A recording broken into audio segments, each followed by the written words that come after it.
Ernesto Tenenbaum. Antes de empezar, ¿hay algo que quieras decir en tu defensa? Y varias cosas. Dale. Primero que acabo de dormir 3 horas de siesta y me desperté, cosa que no pasa nunca, me acabo de despertar. O sea, me agarran así, Me gustaría decir que no, pero un poco me di cuenta. titubeante. Eso hacía tan larguísima. Sí, nunca, 3 horas. nunca. Pero me sé que venía cansado, me tiré a las 2 de la tarde, me desperté a las 5, de pedo llegué. Bueno. ¿Soñaste con algo? No. El segundo tema de mi defensa es que soy hincha Estudiantes y estoy en este momento muy tomado por una batalla épica que va a marcar generaciones. O sea que cualquier cosa que yo diga sobre el tema está sesgado por un nivel de ceguera, fanatismo, alineamiento absoluto, incondicional y acrítico con la gesta que está liderando Juan Sebastián Verón. Es vivir 2 veces dormir en el día. ¿Cuenta como 2 días? No sé. No. Es que yo me levanto muy temprano. Habitualmente duermo media horita de siesta. Hoy se te alargó un poco. Sin embargo, en realidad se me alarga en parte por el fútbol, porque ayer jugó Gimnasia, estamos a día martes, jugó Gimnasia con Unión y terminó muy tarde. Sí. Y Es algo que te toma mucho. en este momento sí. ¿Y da más ganas de que juegues con Barraca Central que con Gimnasia? Hoy en día Gimnasia para Estudiantes, aunque puede salir campeón tranquilamente, porque está jugando bien, es un tema secundario. Hoy estamos luchando... Estás en una lucha a muerte hoy. Perdóname, estamos luchando por la salud moral de la patria, no es un tema menor. Quiero volver a eso. Arrancamos, ¿te parece, con un inocente culpable y ¿De después qué nos te volvemos a reís? meter? No, que es... Creo que estaba sorprendido. Es que parte estás del tan tomado. problema. Es parte del problema. Seguramente Estás en parte una del problema. batalla, La gente- es una batalla grande y estamos a fin de año. Y bueno, está bien, se dio ahora, ¿qué va a hacer? Uno no elige. ¿Cuándo es la batalla de San Lorenzo? ¿Cuándo es la batalla de Maipú? ¿Cuándo es la batalla de...? Estás en ese nivel. Mínimo. Hacemos un inocente o culpable que es un ping-pong. Te preguntamos cosas, vos decís inocente o culpable y después volvemos al... Yo creo que ustedes digan. al tema. ¿Arrancás vos, gordo, te parece? Sí. Dale.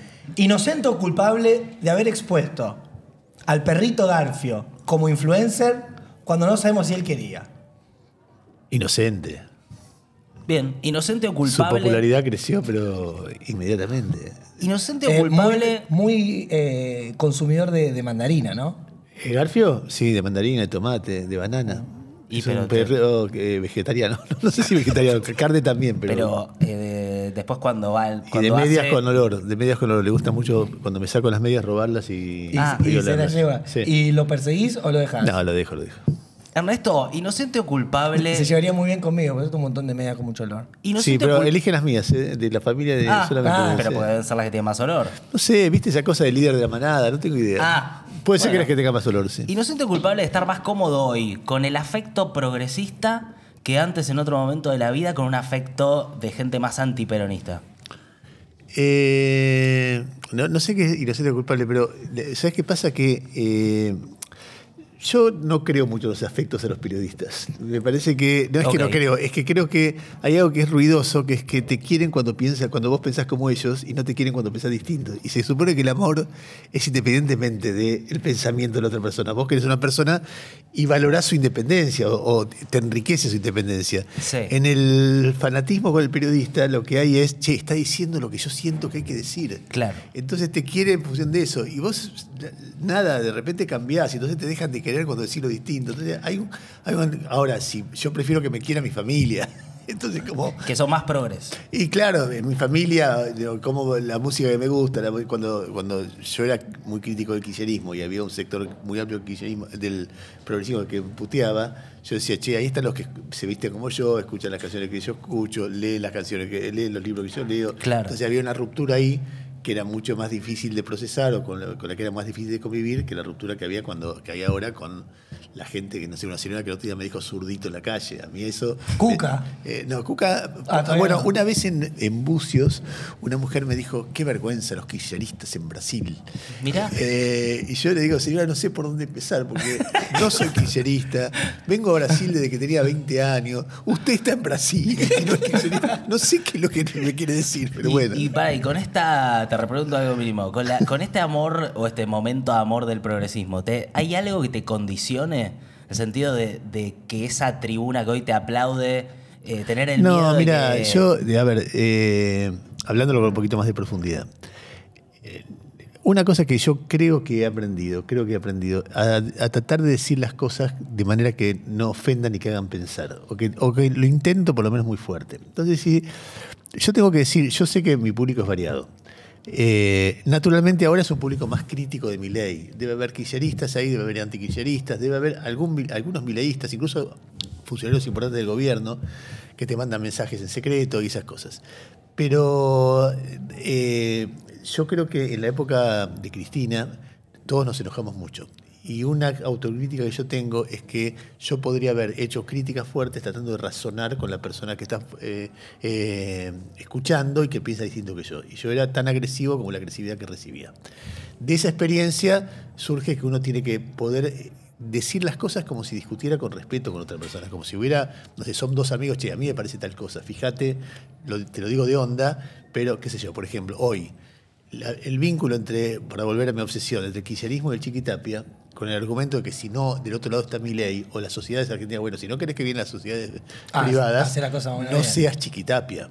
Si no querés que venga Milei, no hagas ese gobierno que hiciste con el Frente de Todos. Entonces, hay un momento en que vos decís, che, digamos, un periodista, o por lo menos la forma que yo entiendo el periodismo, es lo contrario de decir, che, no digas eso porque si no sos funcional. No, vos decís lo que creés que es verdad. Uh-huh. Si esa verdad es funcional a la derecha, y bancátela. Mejor cambiar la verdad y si esa verdad es funcional a la izquierda, para la derecha, y bancátela. Uno no está diciendo algo en función de a quién beneficia o a quién perjudica. Por lo menos, como lo pienso yo. O sea, la respuesta es no te preocupa el hecho de perder ese afecto. O sea, no es algo que te condiciona en el día a día. Es que, Nico, son muchos años. Entonces son muchos años en los que uno hizo de todo, opinó para un lado, opinó para el otro. Te tildaron de todas las cosas. Claro, entonces a mí me parece que a lo largo de todos estos años hay personas que ya tienen una opinión sobre uno. Uno dice, che, este es pueden decir cualquier cosa, es un zurdito. En el fondo siempre fue un zurdito. O que no es así, pero no importa, cada cual. Igual te llamas Ernesto por el Che Guevara, pero bueno. Sí, pero bueno, podría contarte un poco más largo eso, pero eso por un lado. O otro podría decir, che, este en el fondo, ahora porque está contra Milei, pero en el fondo es de derecha, o en el fondo es gorila. Bueno, todo el derecho del mundo.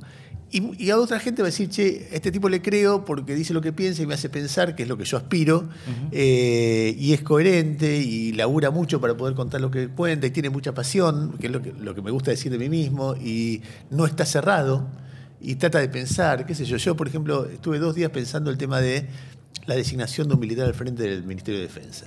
Entonces yo decía, yo no quiero, para ver si un abogado puede ser, si un ingeniero puede ser ministro de Defensa, ¿por qué no puede ser un militar que teóricamente...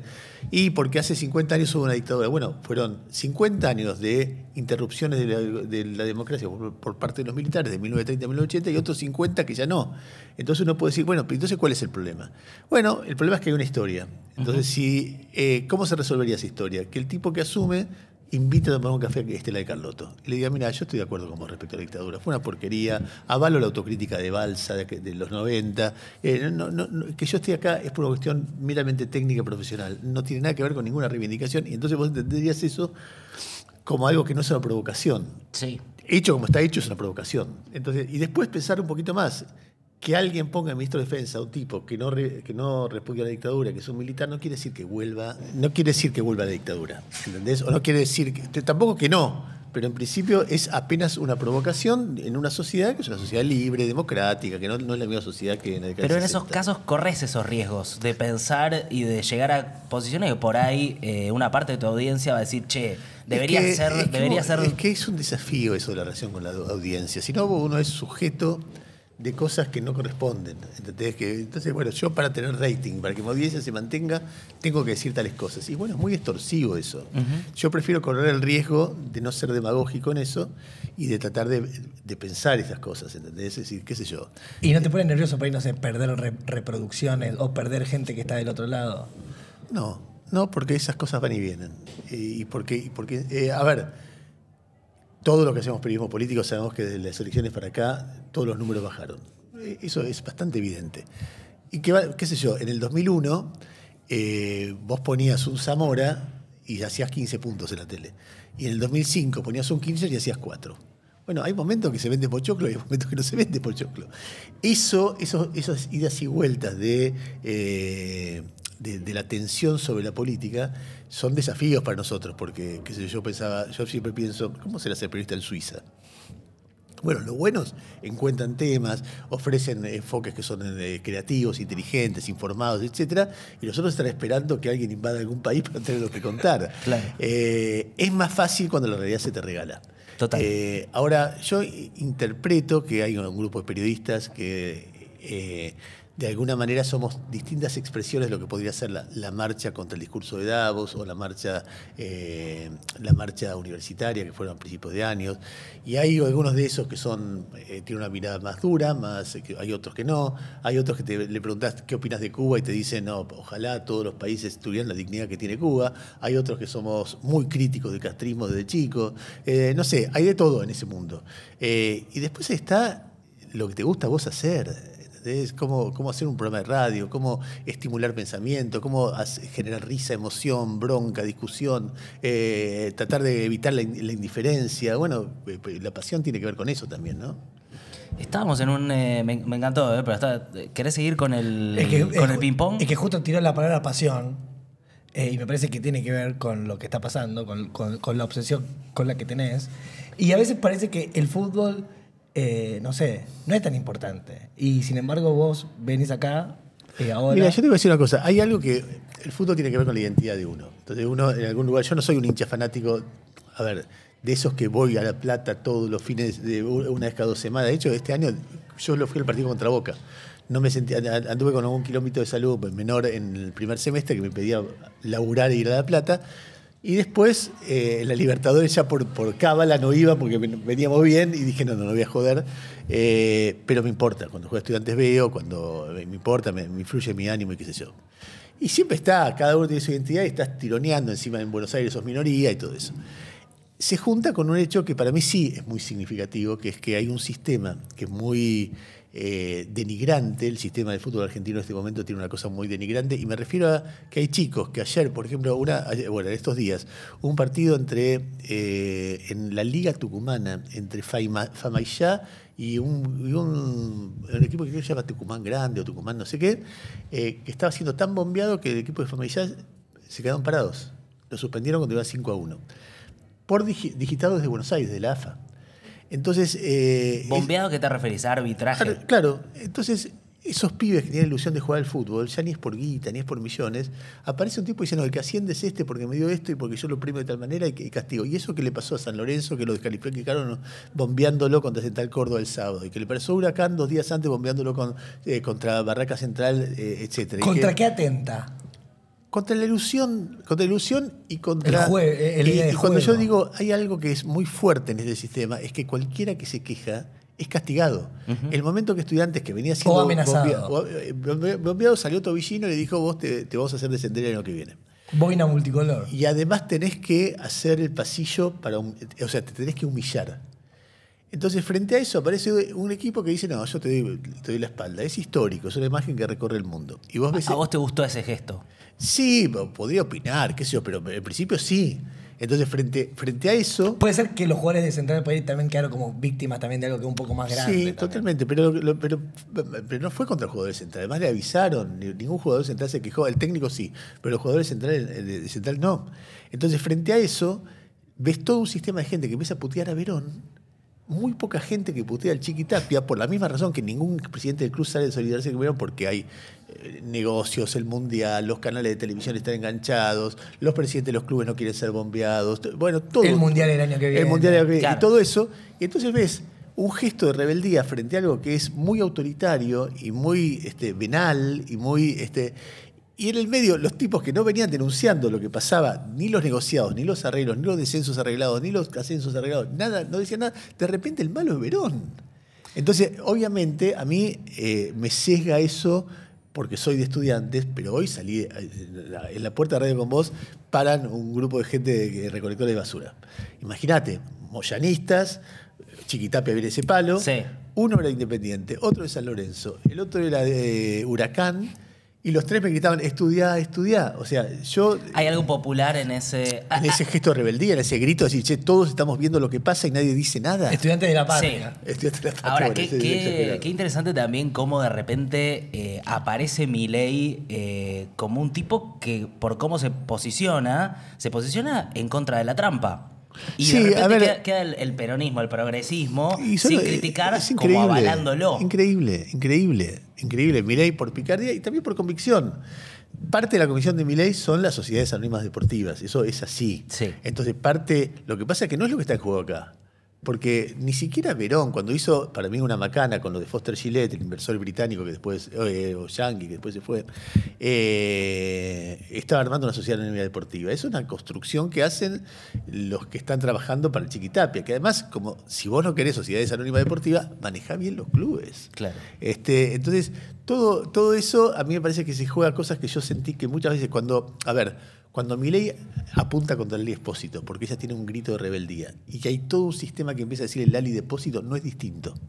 ¿Entendés? Es la relación Lali Espósito con Milei no es distinta a la de estudiantes hoy con estudiantes o cualquier club que se revele con el Chiquitapia. Y en su momento con Lali pasó que muchos artistas por ahí no hablaban. Miraban para otro lado. Por miedo. Claro. Y hoy uno se pregunta por qué personas con espalda, no sé, tipo Gallardo, ¿por qué no Gallardo, Riquelme. ¿Por qué no hablan personas? Sí saben lo que pasan.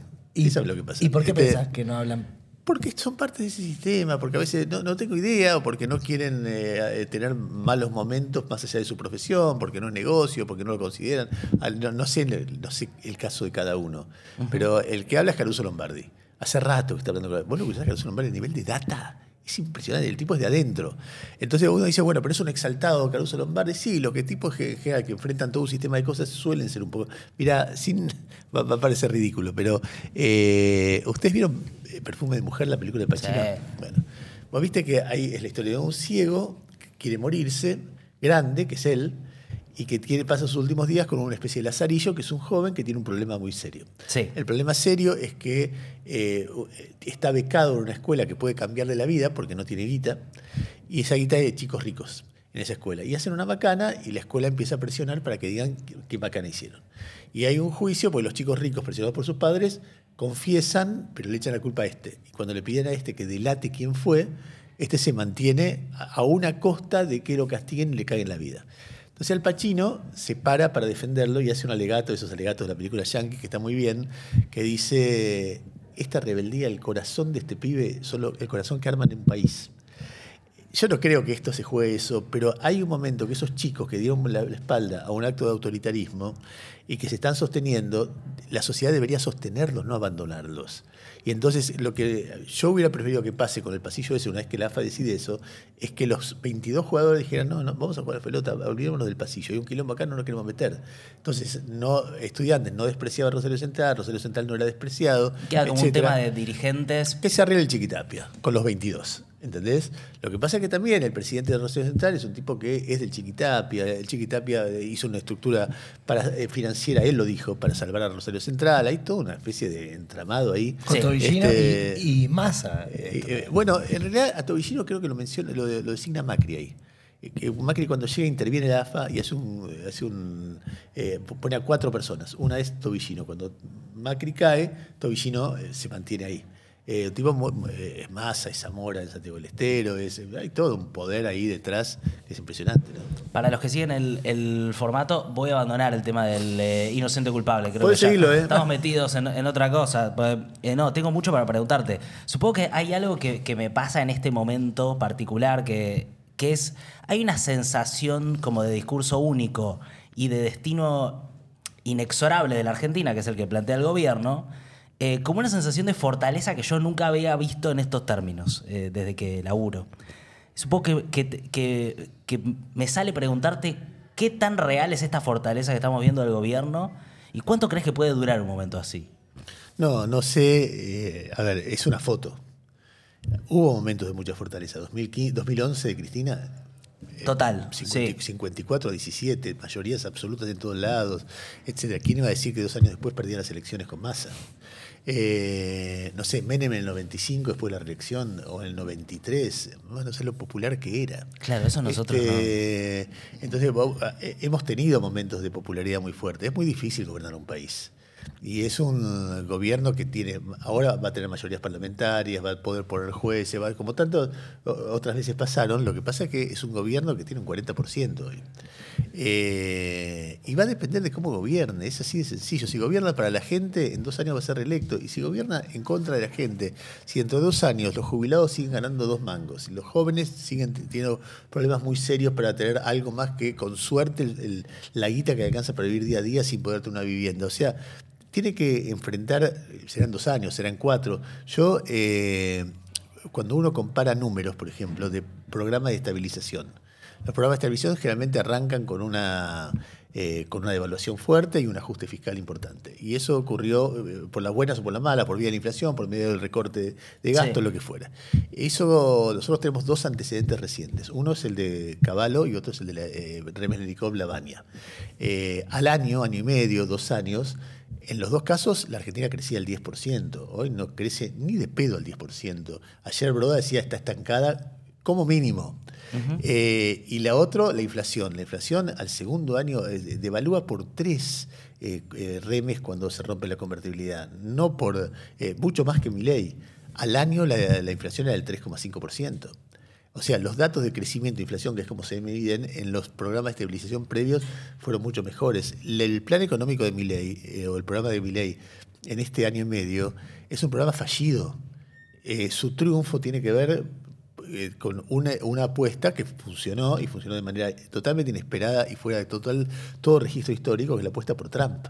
Si Trump no aparecía en septiembre-octubre, Milei le iba a ir muy mal en las elecciones, y tal vez hoy no era presidente. ¿Y qué dice de los que, vas a decir, bueno, económicamente no benefició a las mayorías? ¿Qué dice de los argentinos el haber votado tan masivamente a Milei? Es que no fue masivamente, fue 40%. Es decir, vos pensás, Macri, en el 2019, contra Alberto Fernández, en la primera vuelta saca 40%, después de una calamidad en términos económicos. Entonces, vos te das cuenta que... En la provincia de Buenos Aires sumaron 1 millón de votos. De respecto a septiembre. Claro. Está bien, son 2 elecciones distintas. Yo no te digo que no le fue bien. Claramente le fue bien. Lo que digo es que hay un 40% que al final aparece. Un 40% que no quiere que gobierne el peronismo, que al final aparece. Ese para vos es el eje ordenador. Ese es algo que hay. De repente ese 40 puede bajar al 32 o puede subir al 55. Pero en el momento, la verdad, el 40 está.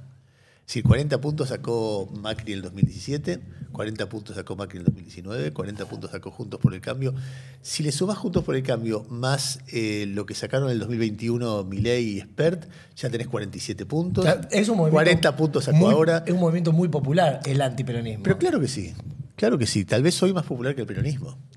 ¿Entendés? Entonces, frente a eso y frente a la sensación de que Milei no resolvió problemas de malaria, pero tampoco causó una calamidad en términos de nada, esto es una crisis interminable que nunca conocimos, y además amainó o apaciguó la inflación.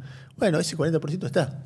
Y del otro lado, vos tenés un 35% que tampoco es tan poco. ¿Entendés? Ahí era una situación de que lo que pasa es que sorprendió mucho el contraste con septiembre, y después que las elecciones de medio término son puntos de partida para nuevas batallas. Hoy lo que se ve es un Milei más profesional en el sentido que no se expone al escarnio, es decir, no insulta al Ari Espósito, no está tuiteando todo el tiempo, no está haciendo morisquetas. Es un tipo que lee, trata de no desbordarse cuando está en el micrófono, busca decir, no, yo no te voy a dar un flanco. No soy el mismo que esos 2 años. ¿Aprendió? Aprendió, la sociedad le va marcando cosas, que le va poniendo límites y lo va también en algún lugar explicando qué es lo que no va a tolerar del mismo. Después que pasó lo de Davos, nunca volvió a joder con los gays. Nunca volvió a joder. El Gordo Dan sí, otros sí, pero en todo caso eso queda marginal cuando no está él motorizando por detrás. Entonces, si el tipo de repente se transforma en un gobierno de derecha clásico, es decir, un tipo que estaba buscando cómo acceder a capitales, cómo tratar de que la Argentina se integre al mundo sin proteger demasiado la industria, tratar de retirar el Estado, no cobrarle... Bueno, es un gobierno de derecha, eso es tacherismo. Pero tacherismo no es lo mismo que la batalla cultural que vamos a cambiarle la cabeza para que, todo el mundo esté casado y tenga hijos. Claro, todo no se menos puede. Ellos.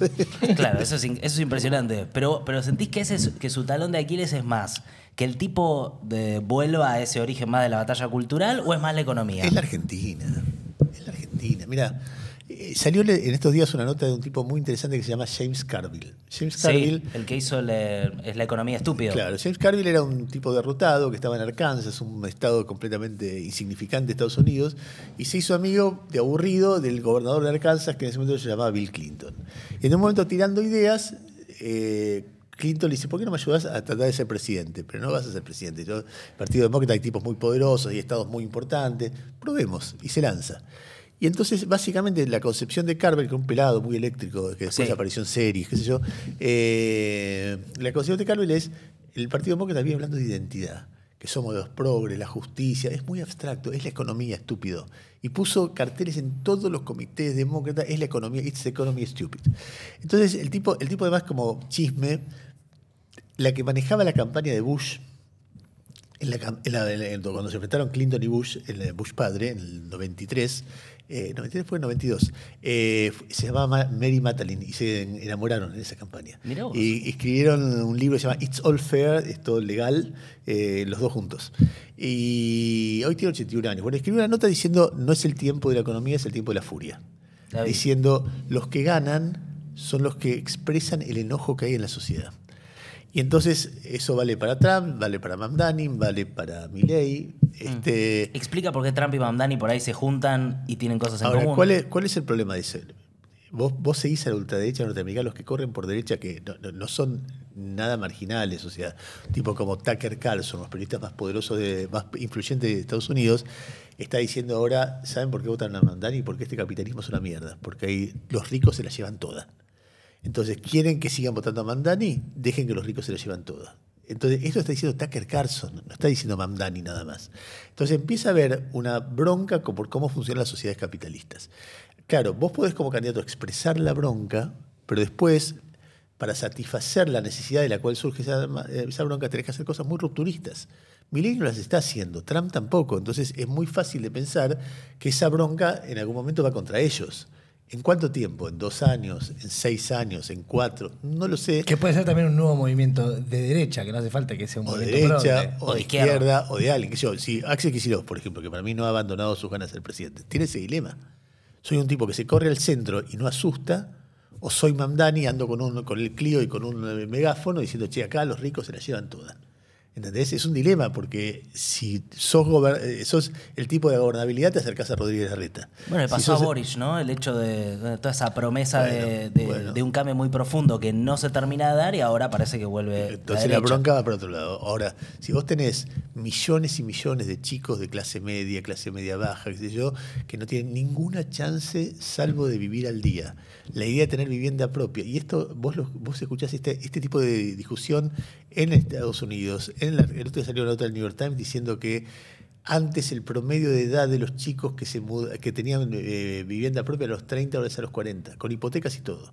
Que el porcentaje que se gastaba de guita para alquiler más servicios era 10, ahora es 35 del salario. Y vos ves cómo eso ahoga a la juventud norteamericana. Imagínate la Argentina. Imagínate, bueno, yo no desearía estar ahí. Entonces, yo te firmo si Milei entrega la macroeconomía ordenada, más o menos, con superávit fiscal, superávit comercial y qué sé yo, y el desafío para el que sigue es cómo hago una política pensada en que rápidamente haya plata en el bolsillo de la gente. Y al mismo tiempo inversión. Digo, tiene que haber toda una mente puesta y toda una energía y toda una capacidad intelectual enorme pensada en cómo conjugar las dos cosas. Alivio para la gente para que el sistema se sostenga y al mismo tiempo un sistema que permita atraer inversión. ¿Cómo lo haría yo? No tengo idea, porque no soy presidente. Pero digo, para Milei, cualquiera que vea el desafío, que Milei es mucho más de lo que yo imaginaba. Pero sobre todo porque apostó a una cosa que salió, que fue Trump. Sin Trump no hubiera sido. Hubiera sido alguien más que dilapidó dólares para ganar una elección. Pero estando Trump y le salió. Pero vos ves que el tipo puede aprender, puede conformar minorías, puede ponerse extremo y desafiar desde ahí, o puede rosquear y armar. Vos lo ves ahí, vos ves eso. Sí. Ahora, es el Macri de este momento. O O sea, es el Claro. tipo que expresa a ese 40%, más menos lo que pueda sacar según cómo sea la coyuntura. Veremos, qué sé yo. Hay veces que también uno, y me incluyo, ¿no? Toma banderas muy fuertes como emotivamente sobre hechos coyunturales que con el tiempo se transforman en hechos no tan importantes. No sé, hoy para la humanidad hay hechos mucho más importantes, por ejemplo, que ¿ustedes qué edad tienen? 38 los dos. ¿Y vos tienen hijos? No tenemos. Bueno, eso es un hecho importante. Totalmente. Es decir, es de lo que hablamos gran parte del tiempo fuera de... Entonces vos preguntas, digamos, mi generación es la primera generación desde que la Argentina es la Argentina que no está segura de tener nietos. Entonces yo le pregunté eso a 7K, tiene 2 hijos grandes, yo tengo 2 hijos de 20 y pico, todavía son jóvenes, pero lo tienen. Y hoy hablaba con una persona que me decía, mira, yo soy uno de 8 hermanos, una persona que tiene 90 años. Entre los 8 hermanos tenemos 30 hijos. Los 30 hijos tienen 60 nietos. Los 60 nietos han dado 2 bisnietos. ¿Entendés? Claro. Eso es un hecho histórico, una dimensión. Y todo lo que estamos viendo de rediseño del ADN humano, de inteligencia artificial, de desafíos en términos de vivienda, de trabajo, etcétera, tiene mucho más que ver con cosas que son trascendentes que de repente cómo le va a un presidente que uno quiere o uno Sí, odia. hay, ¿Entendés? Sí. Que de repente son coyunturas. Es un fenómeno más profundo que está corriendo un poco en el fondo de todo esto. Estaba viendo hoy un grupo de amigos en Texas que se estaba organizando, tipo 8 o 10 personas, para ir a pasar la vejez juntos a un barrio, tipo 10 amigos, tipo vamos a envejecer juntos en un jardín y nada. Hay un grupo que conocemos que está haciendo eso, de músicos que se compraron un terreno Claro. así gigante, lo están loteando, medio para a partir de una edad mudarse todos y vivir unos años ahí. No sé, ¿vos cómo te llevas con esto del me sirve para preguntarte algo más personal? El paso del tiempo, crecer, ¿es algo que te jode, que te preocupa, que te ubica mejor? ¿Qué? No, depende del momento. Es algo que tengo presente. Y que lo ves en algunas cosas, por ejemplo, sos huérfano. Yo hace 5 años, cuando tenía 60 no era huérfano, tengo 62, y ahora que tengo 62 soy huérfano. Mi mejor amigo se murió. Después los chicos crecen, yo estoy en contra de que los chicos crezcan, pero nadie me ha tenido en cuenta mi opinión. Y entonces hacen la suya, y entonces vas viendo sus vidas con alegría, pero de lejos, o más de lejos. Entonces son muchas cosas que cambian, y después algo que me preocupo es en qué momento, estando al aire, voy a empezar a decir boludeces. Me gusta mucho trabajar con gente más joven, también es que no tengo más remedio, porque la inmensa mayoría es gente más joven. Uno está acostumbrado a trabajar con productores a los que les lleva 30 años, a veces 40, ¿entendés? Entonces hay como una dinámica ahí. ¿Y cómo sería? O sea, tiene que ser gente que sea muy honesta con vos, porque debe ser difícil decirte a vos, che, acá estás diciendo una boludez. Yo lo promuevo eso, ¿eh? Es decir, si vos escuchás el programa, es un programa donde... Sí, está muy abierto a que a te que contradigan. me gasten, a que me gasten, me contradigan. Además, que está Gustavo, que yo hago el pipipí, y llega Gustavo y dice, lo que dijiste es una pelotudez, y yo le digo, chupame un huevo. No, y pero entonces, tenés que escuchar, Ernesto. No, pero ¿sabes lo que pasa? Que yo creo que, además, creo completamente que un líder tiene que habilitar el disenso. El disenso y que tiene que estar estimulado y que tiene que estar premiado eso, que alguien discuta. Y después uno también tiene el derecho a defender su propia posición. Pero además de eso, creo que en un programa de radio es un programa que tiene que ser coral y que tiene que ser como una mesa de bar donde el que está escuchando se siente como incorporado. Y entonces, en una mesa de bar en la Argentina nos gastamos entre todos. Sí. Y entonces para que yo pueda gastar a otros y cargar la Tamara y cargarlo a Gustavo y buscar todas cosas que son muy humanas en la relación, tengo que habilitar que me gasten. Yo no creo en el periodista referente que está rodeado de 4 colegas que hablan poquito, chiquito, rápido, y él se luce todo el tiempo. Me parece que le quita riqueza a un trabajo colectivo. Tu foto de portada de Twitter está Castelo, La Nata, el Loto, y están con unas copas de champán, y están los 4 ahí. ¿Eso era como una mesa de bar? ¿Era un grupo de amigos? Y tenía algo eso. La nata se dejaba gastar y había un tema de utilizar el humor siempre como recurso. Esa foto es una foto de un día que fue muy notable porque nos habían echado de la tele y era el último programa. Es una foto que yo tengo en casa en blanco y negro. Fue en los estudios de Crónica TV, ahí creo que es Riobamba. Pero que es el último programa y se hizo con público. Tremendo. Y yo era muy chico y yo no tenía referencia a lo que nosotros éramos en ese momento. Y era una multitud que vino y era que pedían autógrafos. Yo no entendía nada, porque era muy pendejo. Yo tenía ahí 33 años. Y es una foto que quiero mucho porque es una etapa hermosa. Sí.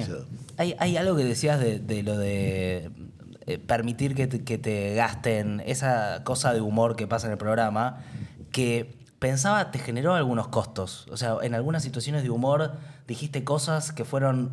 Digo, al tener tanta trascendencia lo que decís, y vos estar en una situación expuesta hasta en un momento de juego, te recortan cosas que vos estás diciendo en un tono de una intimidad de un juego y que te pueden herir con eso. Mira, te hieren lo que depende de tu sensibilidad. Porque una de las cosas que pasa en época de redes, pero ya antes pasaba con 6, 7, 8, pero sobre todo en la época de redes se multiplica, es que uno aprende el juego o mejor no jugarlo. Es decir, por ejemplo, la vez pasada estuvo Alberto Fernández en lo de Rebord y dijo el video era para Tenenbaum. Sí. Es un disparate, una cosa realmente impresentable. Y vos sabés que eso rebota en las redes un rato. Ok. Y hoy ya no se entiende, nadie se entera, nadie se acuerda de qué dijo Alberto Fernández. Ahora si digo esto, sale por ahí, te lo recortan. Mínimo, claro. Y va a durar medio día de más tarde. Entonces, hay un momento que vos sabés que eso pasa y decís otra vez. Y cuando estabas en el diario, en página, ¿existían, no sé, las fake news, las cosas como vemos ahora? Yo creo que siempre existieron. Pero después estaban errores informativos, pero no al nivel de lo que pasa hoy, que te arman con inteligencia artificial cosas, etc. Claro. Tampoco sé cuánta importancia real tiene. Creo que la gente anda por su andarivel. Hay como un mito de pensar de que si yo creo algo y lo pongo en Twitter, genera un clima que va a afectar algo. Y la verdad que a Cristina le han dicho de todo, y ha ganado y perdido elecciones. A Milei le han dicho de todo y ha ganado y perdido elecciones. Con lo cual, la influencia de esas operaciones en la opinión pública a mí me parece que son menores. Hay corrientes que van en un sentido o en otro. No sé, yo pensaba, la campaña contra Lali, que es un muy buen ejemplo. La manera en cómo ella reacciona, diciendo, yo hago música, te lo respondo con una canción, me la banco y seguí diciendo lo que vos quieras. Sí. ¿Quién gana en esa pelea? Termina ganando Lali. Y sí. ¿Entendés? Entonces, a mí me parece que no debería ser relevante. ¿Estás hablando con Milei? No. ¿Hace cuánto no hablas? Porque tuviste un momento de... Tuve muchos momentos de hablar, desde febrero de este año.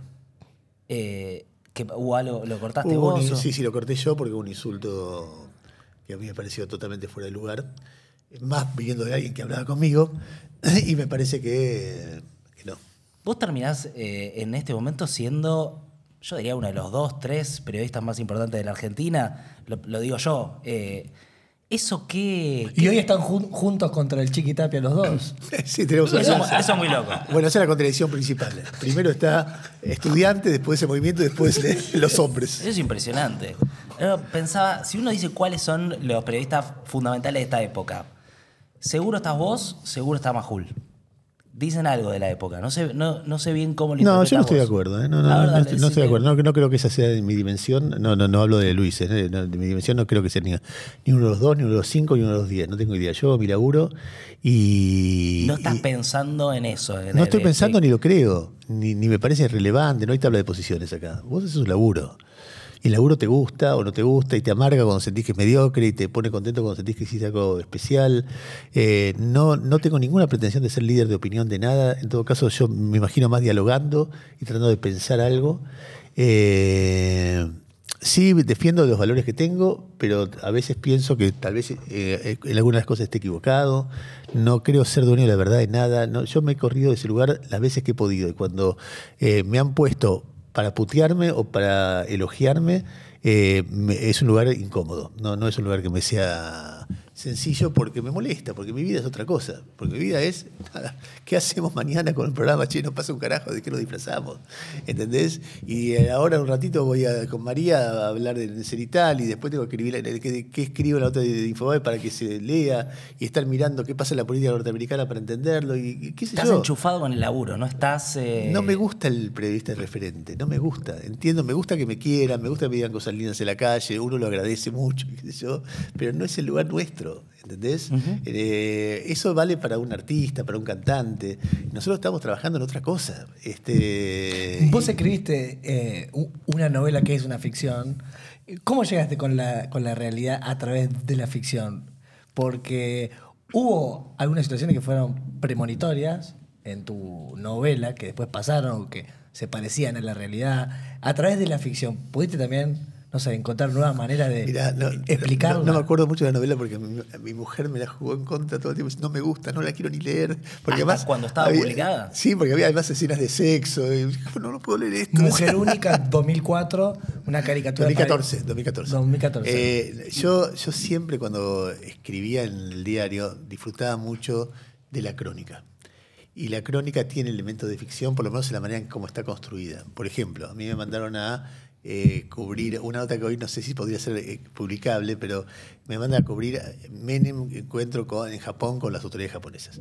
Entonces yo voy unos días antes y hablo, y en un momento hablo con un argentino que vive en Japón, pasa una japonesa y le digo, che, ¿y cómo son las japonesas?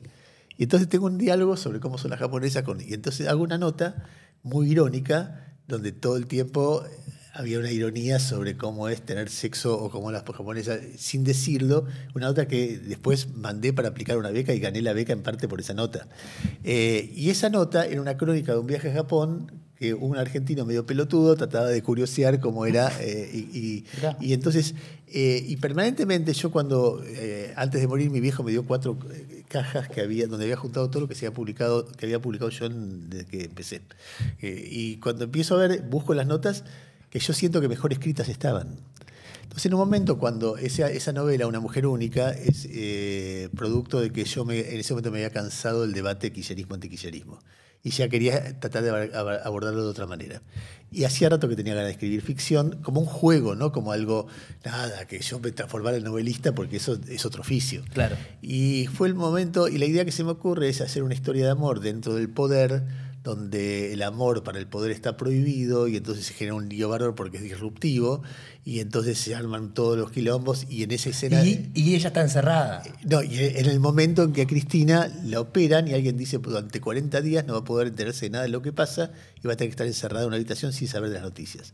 Entonces la novela transcurre en el mundo del poder, hay una pareja que se enamora y mientras hay la mente de Cristina hablando y pensando en penumbras, que está todo escrito en cursiva. Y matan a uno también. ¿Qué? Matan a uno. Sí, hay de todo, por eso pasa de todo, pero yo todo el tiempo pensaba, bueno, la tengo que hacer hablar como habla ella, tiene que ser convincente. Y me encantaba escribir, porque además todo el tiempo pensaba en la música de su discurso. Y bueno, fue una cosa, una diversión. Anduvo bárbaro la novela, gané un poco de plata, pero no logré que... Y en parte, si uno, quien conoce, en parte está la historia de amor con mi mujer ahí, pero ella no quiere... Nunca aceptó leerla tranquila. Pero ¿podías encontrar lugares nuevos de la realidad a través de la...? No sé, otra forma de contarlo, qué sé yo. Era el momento de decadencia del kirchnerismo. Claro. Que ya se venía a venir, que era todo como muy... todo lo que había tenido de vitalidad empezaba a ser una caricatura en ese momento. De hecho, es una caricatura en la tapa. Sí, pero ahí juega con un personaje hermoso del cine, que es Audrey Hepburn, que es como una de las fantasías de uno de los personajes, qué sé yo. No me la acuerdo mucho, fue hace más de 10 años, y todo va muy intenso, ¿viste? Uno hace muchas cosas. Demasiadas cosas. Chico, en el futuro del país, ¿sos optimista o sos pesimista? Yo en general soy optimista. En general creo que las cosas van a salir bien. Es más, la vez pasada un integrante de mi equipo me dijo, a mí me tranquiliza que vos digas, al final quédense tranquilos, va a estar todo bien. Sí. O alguien me dice, a mí me tranquiliza cuando vos decís, che, esto no es una operación a cielo abierto, tranquilicémonos. Después, en el día a día, te peleo cada pelota como si fuera la última y lo vivo con un dramatismo y terrible. Pero cuando tomo distancia, es como cuando no un partido de fútbol que se juega la vida y terminó y te vas a tomar un café y ya está, perdiste, ganaste, no sé. Salvo en este país. Pero el partido de fútbol te lo juego, pero ahora... a mí me parece que hay un proceso que está ocurriendo. Mira, Marcelo siempre me decía, si querés ver bien cómo anda un país o cuán sólido es un plan económico, mirá la cantidad de reservas. Creo que hay una situación que se está dando imperceptiblemente, que es que la Argentina está empezando a producir más dólares. Entonces, eso no te resuelve todo, porque cuando se lo digo a Claudio Lozano me dice, bueno, en los 90 con la siembra directa y la semilla transgénica, qué sé yo, hubo una revolución en el agro y empezamos a exportar mucho más.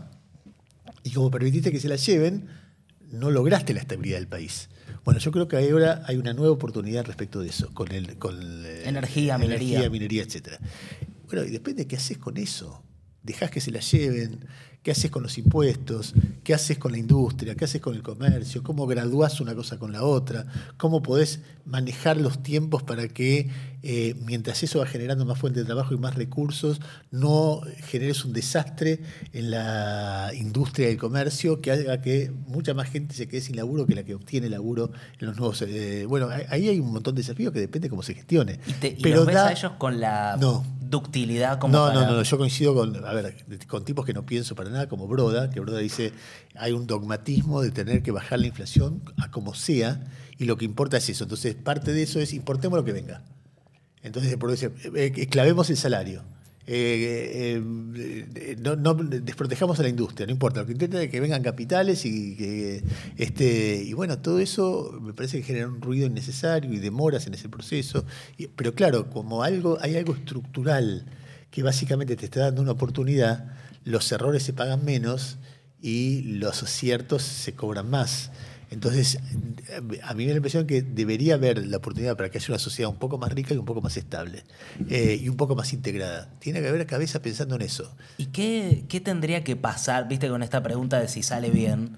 ¿Qué tendría que pasar para que vos digas, che, le salió? ¿Qué cosas deberías ver para decir, mira, yo la verdad pensaba que iba a salir mal, pensaba que estaba mal el plan económico, pero de repente pasó esto otro y ahora yo digo, bueno...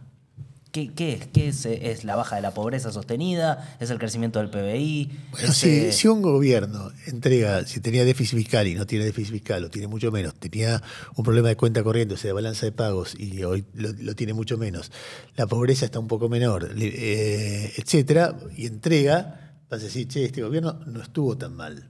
Lo que pasa es que es muy difícil calmar la insatisfacción con esto. Mira, en este momento en muchos países escuchás la palabra, este es el peor gobierno de la historia. Sí. Es decir, vos ves la discusión sobre Alberto Fernández. Yo creo que Alberto Fernández y Cristina Kirchner en ese gobierno tuvieron un gran problema que es la inflación. Parte de la inflación tiene que ver con el caos interno, de las peleas, etcétera. Parte con que hubo que emitir un montón de plata durante la pandemia. Entonces eso después absorberlo era muy difícil, mucho menos en el caos que era el gobierno. Después la desocupación bajó mucho en ese gobierno, ¿entendés? El sueldo no aumentó mucho. O sea, uno puede a la larga observar a los gobiernos con una mirada más dura la que tuvo cuando ocurrieron o más... Es muy difícil evaluar los gobiernos mientras van ocurriendo. Pero si vos decís, hubo un tiempo de paz, la gente no se hundió, un poco mejoró la inflación, mejoró el déficit, mejoró los indicadores macroeconómicos, mejoraste la cantidad de reservas. Y bueno, entregás un país más o menos armado, sin crisis al que sigue. Bueno, eso es un gobierno defendible. Y si eso es lo que va a hacer Milei, será un gobierno defendible. Y eso uno tiene que tener, qué sé yo, hace un mes y medio, yo te hubiera dicho, che, esto se va al carajo, el tipo hizo todo mal. Pegó la de Trump. Bueno, eso es un elemento que apareció nuevo. Y veremos cómo sigue. ¿Qué costo tiene? Y eso no lo sabemos todavía. O sea, son muchas preguntas para vivir con ansiedad y para vivir... Claro, quien espera que Milei se hunda... va a decir, bueno, pero no viste esta cosa. Quien espera que Milei sea el emperador de la China, va a decir, pero no viste esta cosa. Bueno, y tal vez tengas razón, no digo que no. Yo miro otras cosas. A mí el enfoque general del gobierno no me gusta. Ahora, entre un enfoque que me gusta y no funciona y un enfoque que no me gusta y funciona, prefiero el segundo, porque tiene algo de consistencia. Okay. Hasta ahora este gobierno no me demostró consistencia. La consistencia tuvo que ver con que Trump lo salvó. Veremos ahora, qué sé yo. ¿Le robaste un grabador a Luis Barrionuevo? Se lo robé y se lo devolví. el mismo Pero día. no fue a propósito. No. Te lo llevaste Robaste sin por querer. error. Sí. Es raro robar sin querer. No es raro. Pero puede haber robado el inconsciente. ¿Tenés Puede muchas anécdotas así como conociste a toda o sea, la dirigencia política hace 1000 años? ¿Alguna anécdota con alguien que por ahí públicamente se ve una imagen y después en privado decís, che, esta persona me sorprendió? Lo que pasa es que no es eso, es que si vos contás las relaciones, los diálogos o el vínculo con el presidente, por ejemplo, o gente que después fue presidente, es muy rico de contar, porque es una experiencia muy personal y muy humana. Qué sé yo, por ejemplo, a Kirchner lo conocía de la época en que él era gobernador de Santa Cruz, cabalista. Y claro, él era un gobernador de Santa Cruz que empezaba a crecer, pero no era alguien, una figura central de la política y yo tampoco del periodismo. Entonces, son los lugares donde vos cuando empezás anclás y cada vez que venía, o muchas veces que venía, tomamos un café. Y cuando él gana la elección, se produce una situación en la cual yo quería que él ganara, no por él, porque conocía la gestión de Santa Cruz y tenía muchas suspicacias, pero veníamos de los 90 y el único que decía algo distinto, se había dado una situación en la que el balotaje podría ser de López Murphy y Menem.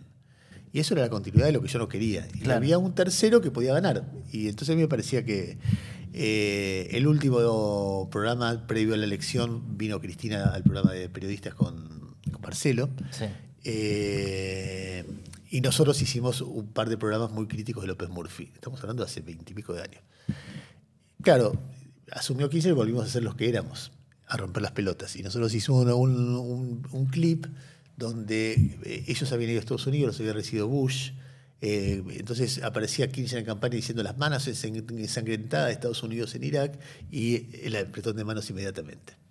Entonces, inmediatamente te llamaba Alberto Fernández, te puteaba un rato, vos le decías, mirá, es mi laburo, déjame romper las pelotas. Bueno, ibas a la Casa Rosada, te atendía Alberto Fernández y aparecía Kirchner. Y entonces, y me acuerdo de una discusión, que fue una discusión muy franca, donde él me decía, escúchame, yo sé lo que vos pensás del país. Yo no tengo un juez, no tengo empresario, no tengo nada, qué sé yo, no tengo periodistas. La única oportunidad que el país sea más o menos como vos querés que sea, es esta. Yo sé que bueno cobra guita, yo conozco todo, dice. Y me rompés la pelota, vos estás loco. Es decir, te estás pegando un tiro en los pies.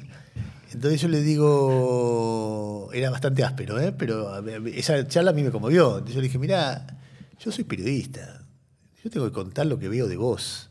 Y independientemente que además que tengo dudas de que lo que vos decís sea cierto, que vos seas la expresión de lo que yo pueda, pero ponerle que pensar a eso, si pienso eso y eso incide en mi trabajo, y tengo que dejar mi trabajo. Un periodista, Martín Granowski, que pasó a ser presidente de Telam, y en el discurso de Asunción dijo, yo dejé de ser periodista porque quiero que le vaya bien y no voy a escribir contra este tipo. Sí.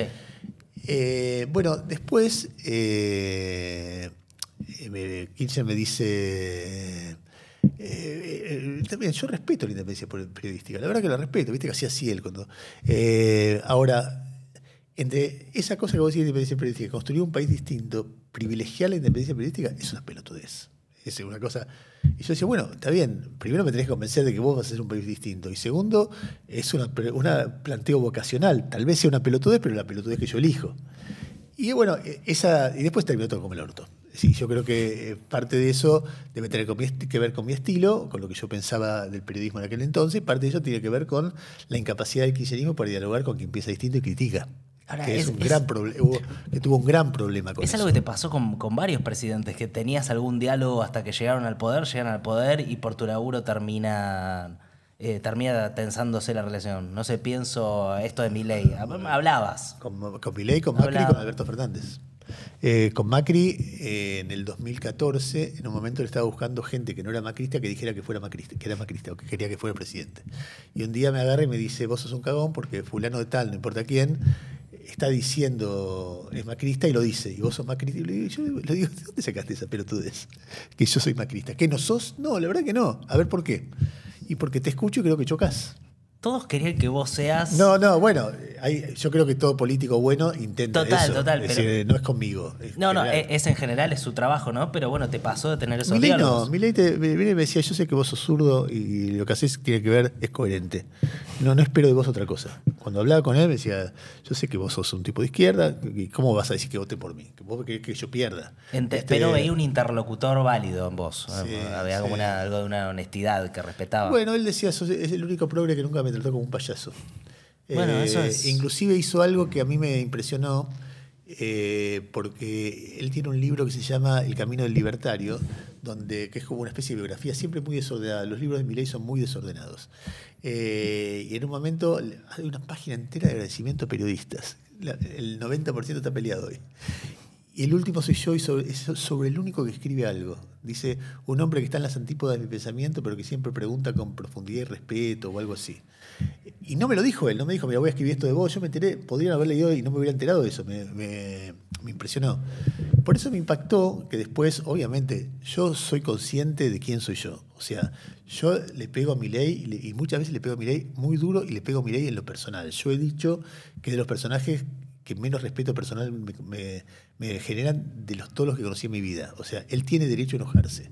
Lo que pasa es que hay un momento que, bueno, podés caer tan bajo. Pero, y tiene derecho a insultarme también, porque yo digo cosas que son muy duras. O sea, no, hay partes que son las reglas del juego. No es que uno tiene derecho a insultar y el otro no puede responder. Yo creo que no insulto, pero en la forma que yo describo al personaje de Milei muchas veces, es una forma que a él lo puede herir. Entonces no me hago boludo respecto de eso.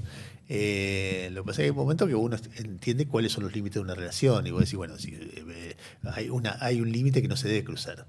Ahora, en cualquier caso tampoco es central, pero bueno, lo mismo con Alberto. Es decir, Alberto cuando hizo la foto de Olivos hizo nota que se llama El presidente eso se hace, que él, unos días después en el primer discurso posterior a la foto dice, no soy ni me hago. Y era claramente respecto a esa nota, que es una nota que muestra nada un personaje como es él, muy deteriorado, muy degradado como presidente, qué sé yo. Y cuando vos escribís eso, es como algo, pero como no nos conocemos, y bueno, pero sos el presidente, ¿qué querés que haga? Yo opino de eso. Sí. No son relaciones que suelen terminar bien, pero tampoco terminan bien por otra razón. La relación con un presidente o con un expresidente es una relación que obliga a su interlocutor a ser muy concesivo.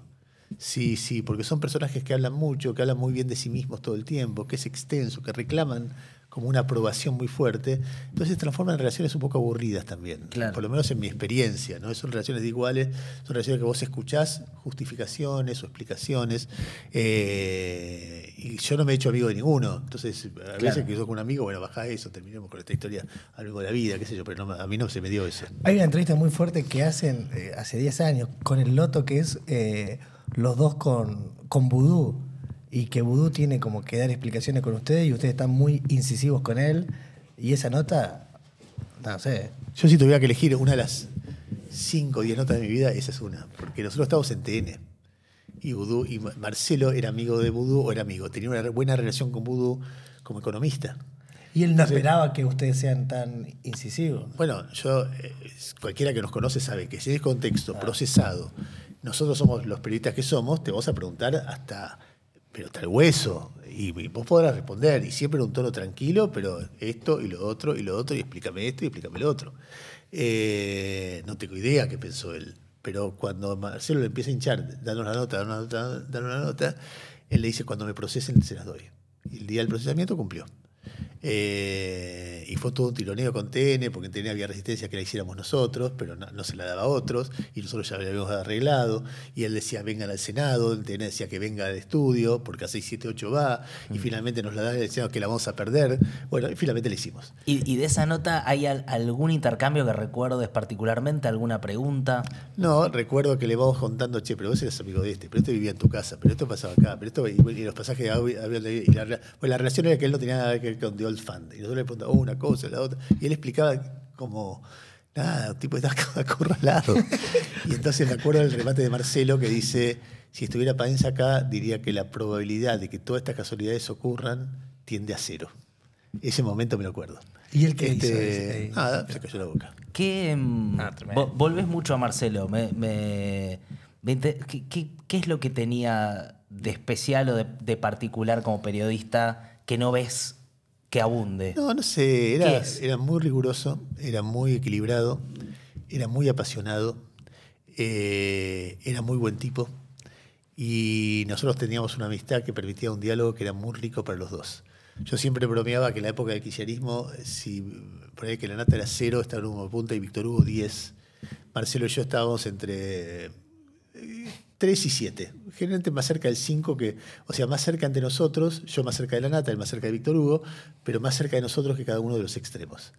Pero entonces yo era muy duro con el gobierno, Marcelo también, pero era muy duro con los que eran duros con el gobierno también. O sea, él veía el creciente antiperonismo que había detrás de la resistencia a los gestos más autoritarios del kirchnerismo. Y yo en ese momento decía, no importa porque estos tipos nos llevan puestos. Entonces, en esa discusión, donde a él muchas veces le decían, ¿qué haces trabajando con ese hijo de puta? Y a mí también. Claro. Otra gente se daba una riqueza que no era común y que a los dos, no sé si a él no está para decirlo, pero creo que a los dos nos hizo crecer muchísimo. Y después otras cosas, que era el tipo del que yo hablaba todo el tiempo, de, che, hablé con este, estuve de tal lado. Entonces de repente yo sabía que el teléfono de línea cuando sonaba era mi viejo Marcelo, porque eran los que lo tenían cuando yo no tenía el celular, que es casi nunca. Entonces, Marcelo fue el que me despertó el día que el sábado ese que sale la carta de Cristina diciendo Alberto va a ser candidato a presidente. Yo me entero por una llamada de Marcelo. En el momento que sonaba el celular era un sábado. Un sábado de la mañana, exactamente. Así que bueno, nosotros esas amistades, qué sé yo, había muchos intereses en común.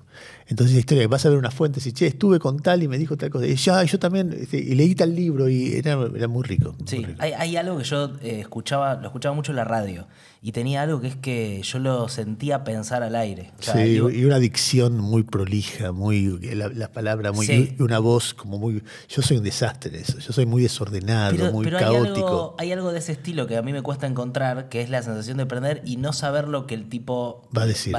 Y para mí eso es muy... es importante, es muy refrescante, es muy estimulante, ¿no? La idea de... Este tipo va a pensar algo y por ahí no es lo que yo quiero escuchar o por ahí, pero lo escuchás laburar al aire. ¿Hay algo de eso que...? A mí, después hay otra cosa que a mí me halagaba mucho. Yo lo admiraba mucho. Entonces, que él sea mi amigo para mí era algo como muy halagador. Claro. Era un tipo como... ¿Cómo este va a ser amigo mío?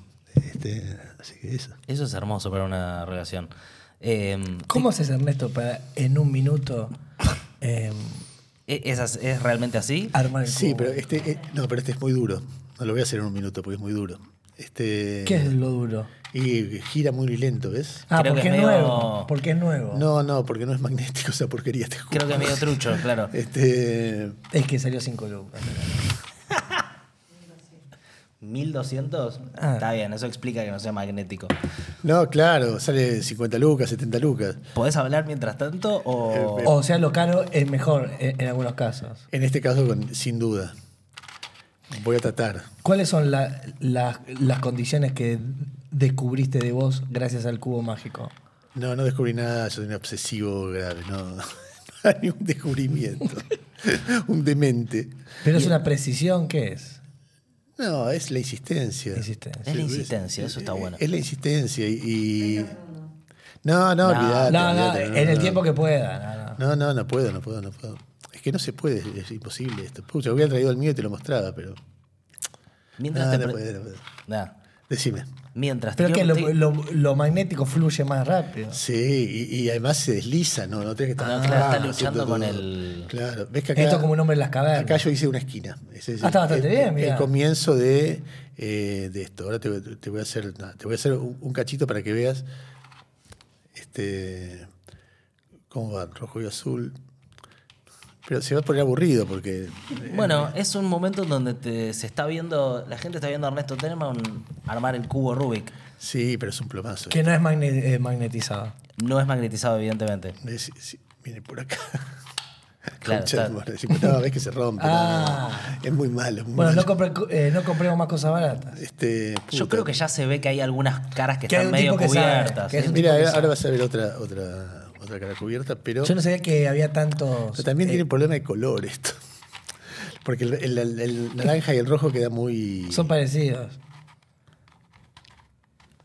Bueno, ahí tenés otra. Yo creo que se ve, Le tiramos una piedra. Lo justo que está lo blanco, lo justo que está lo verde, lo justo que está lo naranja, no. Ernesto, me interesa metodológicamente preguntarte esto antes de terminar. ¿Cómo armás el piripipí? Te puedo decir cómo lo pienso. Dale, eso. Que ya es un clásico en poco tiempo. Sí, es un clásico. Sí, es la boludez. Es un sello. Mira, una cosa que yo reivindico del piripipí es una mezcla editorial y resumen de noticias. Una cosa que yo reivindico mucho del piripipí es su nombre, porque su nombre viene de que Yami, un día al aire, que tiene que ver con esto de dejarse gastar, dice, bueno, yo estaba haciendo la cosa mientras vos hacías tu piripipí, dijo. ¿Mi qué? Pero vos a mi resumen de noticias lo llamás piripipí. Bueno, es un piripipí, claro, qué sé yo. Ya de entrada baja la expectativa, Claro, porque bajás el precio. Algo querible, ¿entendés? Que vos decís, nada, yo me burlo de esto que te voy a contar, ya desde el nombre, nada, ojalá te interese, pero no lo tomes muy en serio, ¿entendés? Eso. Es como una versión de un bla, bla, bla, bla, bla. Claro, exactamente. Tú, nada, el plomazo ese que vos armás, qué sé yo. Tiene que tener una historia cada día. Okay. Que es la historia central. Sobre esa historia surgen pequeñas historias y pequeñas noticias. Ahora me está ayudando mucho Noé, porque Noé te hace una síntesis de noticias de 4 o 5 noticias que completan un poco el panorama. Y yo eso lo quiero... Me cuesta mucho porque soltar en un momento, pero tiene que haber una historia. Entonces, esa historia hoy, por ejemplo, para mañana no sé cuál es. ¿En general lo tenés la noche anterior o lo ya terminas de está armar a la mañana? El conductor del... Quiero entender. Está bien. El método. No, depende del día. Qué sé yo. Por ejemplo, cuando veo lo de estudiantes dándose vuelta, digo, esta es la historia de mañana. O cuando Milei se pelea con Ian Moche, hay momentos que la realidad está ahí, que te la regala. Y hay veces que no tenés que dramatizar y un día puede pasar desapercibido el piripipí, qué sé yo. O puede ser un detalle capaz no tan significativo. Pero no sé, yo estaba diciendo recién que el dato de septiembre da crecimiento. Entonces La Nación pone, es el mayor crecimiento desde el 2022 que no estaba tan fuerte el PBI. Entonces yo decía, bueno, ¿se podrá contar una historia de esto? De cómo es el crecimiento, tengo que meterme en los números más precisos. Si es un crecimiento real, qué pasó en los meses anteriores, qué pasó en cuán heterogéneo es comparando minería y energía y finanzas comparado con industria y... ¿Cómo es lo de la historia? ¿A qué te referís con transformarlo en una historia? ¿A un dato ponerle así técnico? Que es un relato que puede contar algo del país o que puede hacer pensar o que puede ser desafiante o puede ser o que me interese a mí, qué sé yo, no sé, hay algo que vos tenés que contar como un cuento. O como cuando contaste acá la película esa, si habíamos visto, que nos contaste. La de Perfume de Mujer. Que nos contaste es que finalmente ahí. trabajamos de eso nosotros, estamos contando cuentos. Mira, hay una película que fue lamentablemente no muy vista, de Tom Hanks, o no muy conocida, que se llama Noticias del Nuevo Mundo. Mirá. Noticias del Nuevo Mundo cuenta la historia de un veterano de la Guerra Civil Norteamericana que va a caballo de pueblo en pueblo contando noticias. La gente no tiene diarios. Entonces él va juntando recortes, diarios, y su trabajo es tratar de juntarlos, y entonces cobra unos peniques y de eso vive para que la gente, eran multitudes a cada pueblo. ¿Sí? El tipo. Entonces vos ves que los relatos tienen que tener algo de gracia, los hace discutir entre sí, los hace reírse, les muestra cosas y va contando la pretensión que tenemos los periodistas de contar cómo funciona el mundo en 40 minutos. Uh-huh. Bueno, la magia tiene que ver con eso, con elegir una parte de ese mundo y privilegiar algunas cosas y contarla. La magia, si hubiera alguna mafia. Mafia. Mafia, ahí viene esta idea. Volvemos al chiste, sí. Pero bueno, es eso. Y eso no es solamente el piripipí, es todo el programa. Bueno, el primer bloque, ¿qué? El segundo bloque, ¿qué? El tercer bloque, ¿qué? El cuarto bloque, ¿qué? Claro, pero no lo pensás como una argumentación. No pensás tengo que persuadir o convencer necesariamente, sino que pensás tengo que contar un cuento. Un cuento o un pensamiento o una cosa, pero de ninguna manera para convencer. No. En todo caso, para sugerir una idea. No me parece. Como un narrador. Y tiene algo de eso, sí, claro que sí. Y escribir una crónica es un narrador. Es un tipo que cuenta algo que ve y lo transforma en algo atractivo para leer. ¿Entendés? Y finalmente siempre está ese desafío. ¿Cómo contás un cuento? O sea, el Gordo decía, no importa la escenografía, no importa la iluminación, no importa los recursos. Finalmente hay un boludo hablando a un micrófono. Decía, ese boludo cuenta bien, lo van a escuchar. Ese boludo cuenta mal, no lo van a escuchar. Entonces hay algo de eso. Sí. O por lo menos es lo que yo creo, lo que me divierte, lo que me gusta, ¿no? Bueno, creo que ahí podemos cerrarlo. No sé, Tom, ¿querés? No, está bien. No, había una idea del periodismo que era como la mosca en la sopa, algo así, ¿o no? como una idea. Sí, como un sí. detalle. Es una de idea, algo. es una idea como algo que molesta, pero sí, qué sé yo. En otra época te lo hubiera defendido mucho. Hoy estoy disfrutando de otras cosas. Pero entiendo que el periodismo, yo prefiero. A ver, yo admiro a Gustavo Gravia porque es eso. El tipo se juega la vida contando barras bravas. El tipo contó Claro. la mafia argentina. Y como pero nadie. fíjate que entraste con esa hoy. Estás obsesionado con un tema. No, está también, claro que sí. Hay algo del periodismo que tiene que ver con la desobediencia. Lo que pasa es que está tan tergiversado eso. Sí. Es decir, tergiversado por muchos sectores políticos. No es solamente el periodismo oficialista del periodista oficialista del Chiquitapia, el periodismo oficialista de Menem, el periodismo oficialista de Cristina. Para mí eso es la antítesis de lo que yo creo como periodista. Está mal en sí mismo. Si vos crees que tu función en la vida es defender un gobierno, todo bien. Después están las armas, ¿no? Cada cual. A mí me gusta otro, qué sé yo. Y hacerlo en redes sociales es algo que... ¿Qué te parece que suma o resta a lo No, si periodístico? se hace bien me da lo mismo. ¿Te da lo mismo? Sí. No, ¿Se no puede me importa hacer dónde. periodismo en redes sociales? ¿Es Y algo que depende no te...? que sí, Bueno, qué sé son yo. lugares para narrar en un minuto. Claro, el tema es ese. Que es muy chiquito. No es mi oficio. Claro, bueno, también hay que decir algo fuerte al principio para que la gente se quede mirando el video, como que condiciona bastante lo que hacemos. En términos de video, sí, eso sí. Toda la experimentación que hay en YouTube y todo lo que hay en streaming, a mí me parece re interesante. Re Está piola. bueno. Sí, re piola. No es tan distinto, es un medio más. Digamos, de hecho, uno mira qué sale en streaming y cuánto se reproduce, esas cosas enfermas, porque la verdad que era mucho más feliz la radio cuando vos veías una vez al mes el rating y no pasaba nada. ¿Qué Claro. estás viendo Sí. cada video? ¿Cuánto está viendo en el on demand? ¿Cuánto está viendo en el coso? Y uno además es adicto y se engancha, entonces terminás rompiendo. El piripipí está arriba de 50K igual. Depende del día. Claro, tiene todo medido. Lo va ¿no? siguiendo. Depende del día. A ver, hoy está en 30. Acá. A ver cómo sabe. Ah, bueno, es que cayó todo Antes 40%. de las elecciones podía estar en 200. ¡Oh! Pero Un buen de te número. voy a decir, estamos hablando de después, no Sí. Sí. no en el streaming. El pase que hicimos, la entrevista, todos los domingos Aleberco sale hablando en Radio Con Vos conmigo de economía. Sí. Creo que desde la elección lo que más se vio fue eso, 210.000. ¿Entendés? Tiene el Mirá. número exacto, ¿eh? No, miro, por supuesto que miro. Bueno, estas notas hay que ver cómo nos va, pero ¿llegamos a alguna de... ¿Cuánto estamos? Pasamos las 100 con Charo.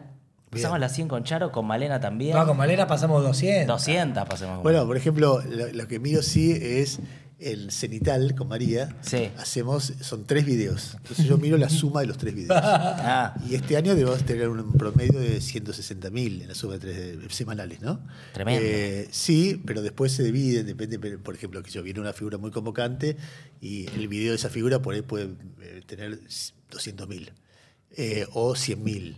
Y los otros videos, que es la charla de María y yo, que es hablar un poquito de qué estás viendo, no Sí. más que eso.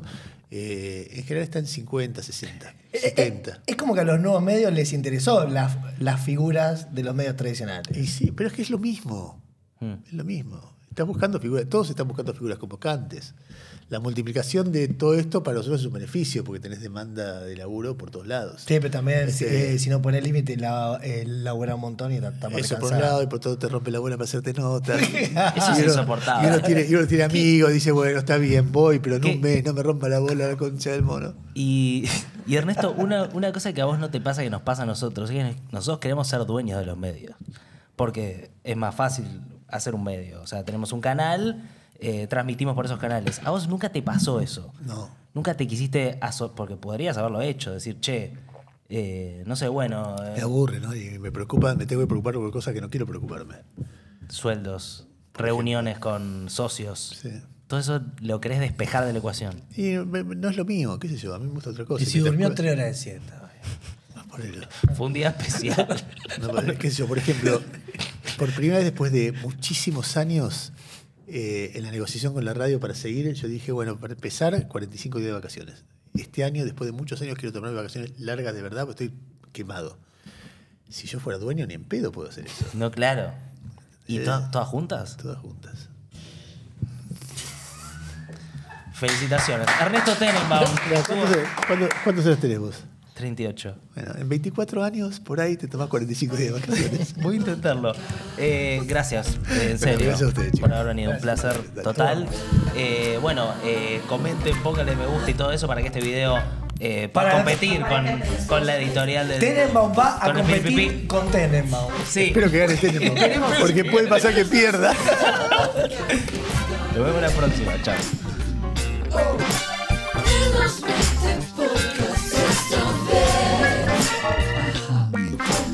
Esos 20